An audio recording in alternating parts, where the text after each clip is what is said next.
For Gnassingbé, ses suiveurs proclament. Patauger, c'est le mot qui convient le mieux pour qualifier le spectre politique hideux dans lequel le Togo est plongé depuis quelques mois. Alors que les élections législatives ont permis d'élire 108 députés de la majorité unie au pouvoir sur 113 que compose l'Assemblée nationale, le pouvoir est incapable de mettre en place les institutions pour faire fonctionner le pays, simplement parce que, dans l'obsession d'ériger le Togo en une monarchie absolue, le régime du Togo s'est précipité à mettre la charrue avant les bœufs. L'histoire commence en avril 2024, à quelques semaines seulement de nouvelles élections législatives au Togo. Imaginez la scène, des députés, dont le mandat a expiré depuis décembre 2023, et qui n'ont plus de légitimité se sont rassemblés nuitamment pour perpétrer un énième tripatouillage de la Constitution, sous l'impulsion d'une seule et même famille, les Gnassingbé, qui règnent sur le pays depuis des décennies. Le père, Gnassingbé Eyadema,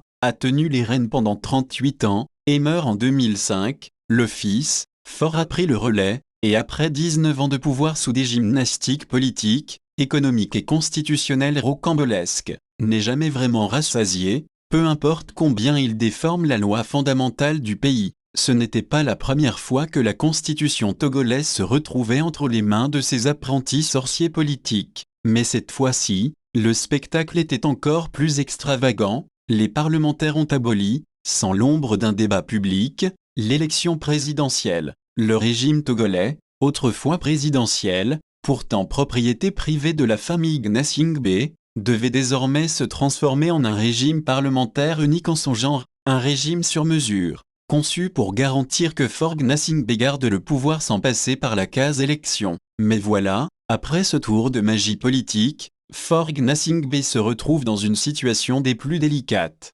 Alors que le nouveau régime voté a du plomb dans l'aile et dispose d'un président de la République à titre honorifique et d'un premier ministre, il sera subrepticement revu et corrigé pour transformer le poste de Premier ministre en président du Conseil, jusque pour gonfler le poste dédié à For Gnassingbé. Tant, la dénomination président est incarnée dans son ADN et ne peut se faire occulter. Malgré ce tour de passe, le monarque n'est jamais rassuré de la dimension gargantuesque qu'il voudrait pour son prochain titre. Les indiscrétions susurrent qu'il aurait voulu à la fois rester président de la République et se faire nommer président du Conseil des ministres, si cela est possible. Une illusion qu'il se fait et contente non sans difficulté de mettre en œuvre. Cette combinaison indigeste fait rire, ou pleurer n'importe quel observateur de régime parlementaire en Europe ou en Inde, des régimes démocratiques qu'il n'est pas osé de comparer à la salade togolaise, tant elle est inédite. Dans tous les régimes parlementaires à travers le monde, le président du Conseil est d'abord un élu du peuple avant d'être nommé dans des conditions légales et légitimes.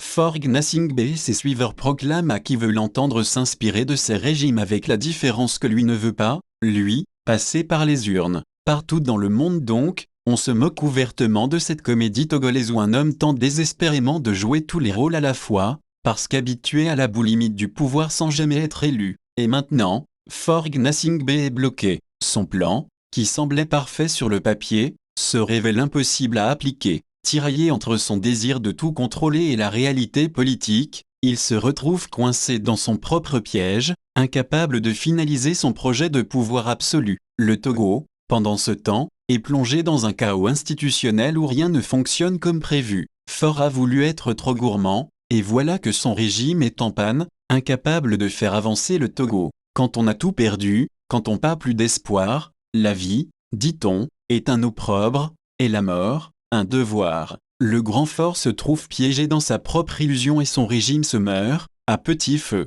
Carlos Quetoy.